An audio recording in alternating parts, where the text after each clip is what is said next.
Hello and welcome to Sean's Test Bench. Today we're out at the barn. This is where I'll be working when I have to do grinding, cutting, painting, things I can't do at the home studio. So I hung a drop cloth behind me to try to hide all the junk, and this is an old barn. It's full of tools and 15 years of other projects and messes, so I didn't want it to be too distracting. I hung a drop cloth behind me as a background. I built a new bench to work on and do the videos on. This is just an old door I cut up and made a frame for, and gave me a nice solid top. I can grind, cut, drill, weld, do what I want on it, and not worry about messing it up. So today we're starting on the Red Crossfire again. If you've been following my channel, I put 2 videos up already on the Red Crossfire build. I was not happy with the video quality, so I removed them from YouTube and deleted them. I'm going to start all over. I acquired another case. This is a HP Compact Presario SR1200 NX. So I'll be starting all over again. This is the one I had started on in the first part of the video. So this is just going to get a scrap. We're going to start all over. I'm going to do a very detailed video and hopefully better quality content to show you every aspect of the modifications I do to this case. So let's move the camera up. We'll explain a little bit of what has to be done, and we'll start laying it out and start cutting it up. So let's do that now. Okay, this is the new case we're going to start with. Compact Presario SR1200 NX. This is the side panel, same as the other one. Let me remove the front.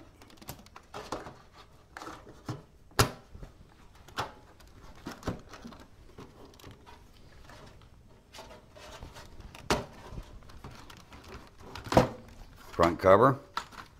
Put that aside.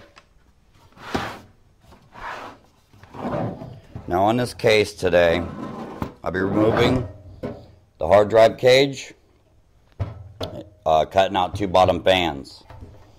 I think that's all the metal work. Then I'll be cutting out in the bottom. You won't be able to see. I'll show you here in a little while. I'll be cutting out a access area to run my cables from my power supply underneath a plate that I mount my hard drive to. Very similar to the one in the blue Crossfire. So let's move this closer. Let's pull some of the stuff out of here. Memory card or USB front headers come out. The power switch, which I'll be changing the green LED power indicator to a red LED to match the theme. But I'll be reusing that the front panel power switch and light indicator. So I removed the hard drive tray, and I'm going to cut the 2 bottom fans in here. The reason I like to install bottom fans instead of a front fan that's on most cases is for that reason alone. 90% of the cases have a front fan in them. I feel the bottom fans do a much better job when you have a graphics card installed. One of the fans blows fresh air, fresh cool air, directly on the GPU. The other fan that's more in the front of the GPU just brings fresh air up into the case. A rear fan can exhaust it. So it's more discreet. I think it's nicer looking. If you're noticing, a lot of the cases nowadays that are coming out, we're becoming nice and sleek front faces, and not so much fans and all the stuff in the front of them. So I like to put the fans in the bottom. It's a nice place for them. It sucks nice fresh air, and they're out of the way. They're not obtrusive in the front of the case, so that's why I do that. I removed the hard drive tray because most of these small micro ATX cases, by the time you install a hard drive in here that's 6 inches long, it's coming out over the board. A lot of times it covers the RAM. It doesn't look really nice, and then the wiring's sticking out, out of the end of it. So I like to eliminate that. 90% of desktops only need an SSD for the operating system and a 1 terabyte hard drive for the storage. So that's only 2 drives. I like to put the SSD down here and I'll just put the hard drive on a tray. It'll open it all up for better airflow, better cooling on the hard drive, and it'll just look a lot nicer. So that's why I do that. So let's move the camera up even closer, and I am gonna lay this out. Whoops, can't see that, can you?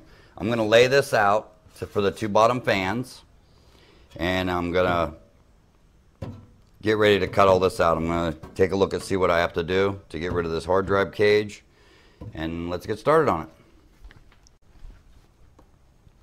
Okay, I put the camera overhead. I'm going to be trying different camera angles throughout this build to find what's best. As I said in other videos, this is a learning experience for me also, with all those cameras and craziness. We're going to go ahead and mark out the 2 bottom fans.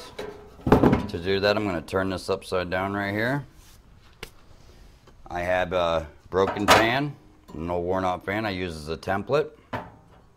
Now when I place these, I want to stay away from this back panel as much as possible because I have a motherboard that lays there and has USB ports that run right along the bottom of this case. So I want to move this out and give it room. But I don't want to come out too far to this edge because then you don't see the entire fan in the window. You only see like a half of a fan. It's just chopped off. It doesn't look aesthetically very nice. So I'm going to go ahead and lay these out. I'm going to bring it out to, you see these indentations. I'm just going to use that one edge as a guide. I want to bring this fan all the way to the back to these this raised portion of the feet. I want this fan back as far as possible, and that's what's limiting me. So we're going to go ahead and make that the rear most part of this fan. So I'm going to use a straight edge. I sharpened a file and just use it as a scribe. And I want to scratch it right in there because then I can see it through as I'm grinding. It looks good right there. Now, there will be a SSD installed for that. I had this holder. It just gives me my holds. I use it as a template. I need that much room in between these fans to install this SSD. So I'm going to give it a little bit of room around it.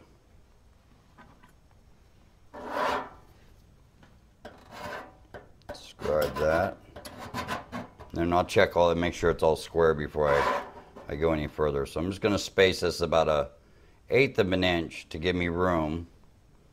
Move this one here, do about the same, space it about 1/8 of an inch. Scribe this side, scribe this side.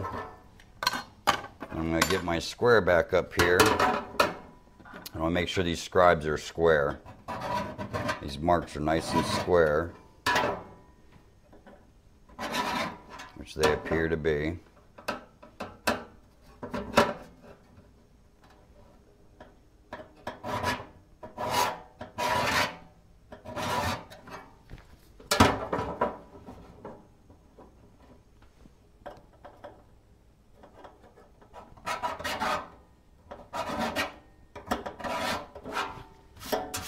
I like that.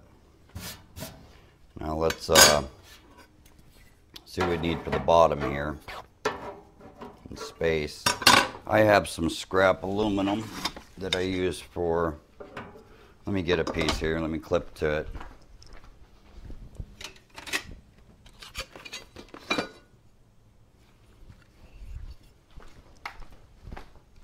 They're just short pieces of aluminum that I save for reasons just like this, so that I can use it as a scribe or a straight edge in tight areas. I'm going to go ahead and mark off this one. And go to this one here. Mark it off the same width from the front so that they're nice and in line. They'll be lined up nicely.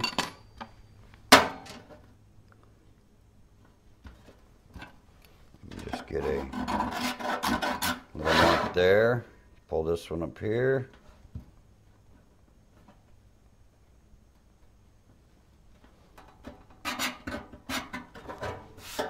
Okay.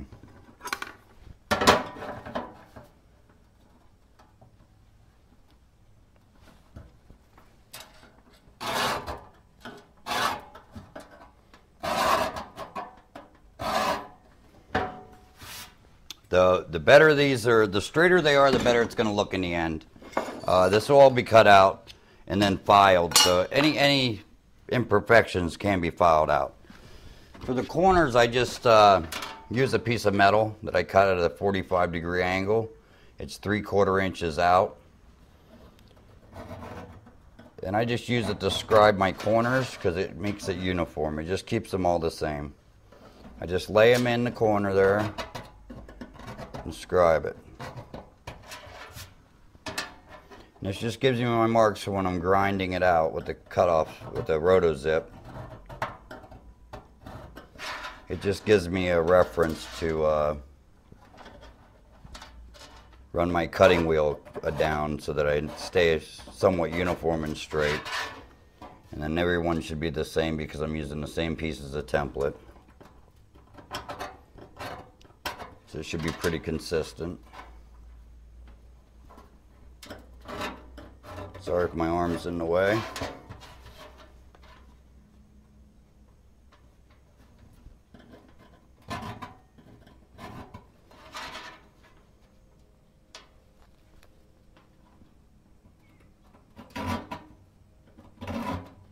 There it is. I like to cut these out in this shape here with nice straight lines. I could easily take a hole saw and bore a hole in this. Not too many things we have nowadays are round. Most everything is square, especially commuter hardware. So I think it's a better look having this octagon shape here other than just a round circle to cut fans out. I know it's on the bottom of the case and you really don't see it, but this is actually easier and it's just better. I just like it better for me.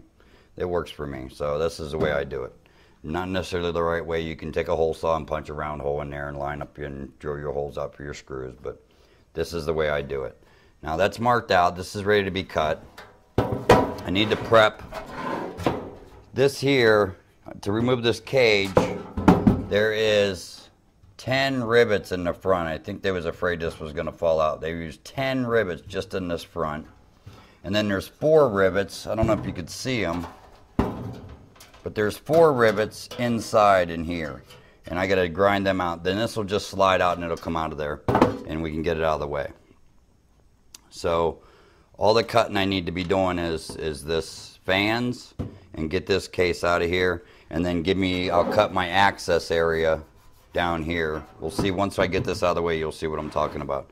So let's get the power tools out, let's set up, and let's do that.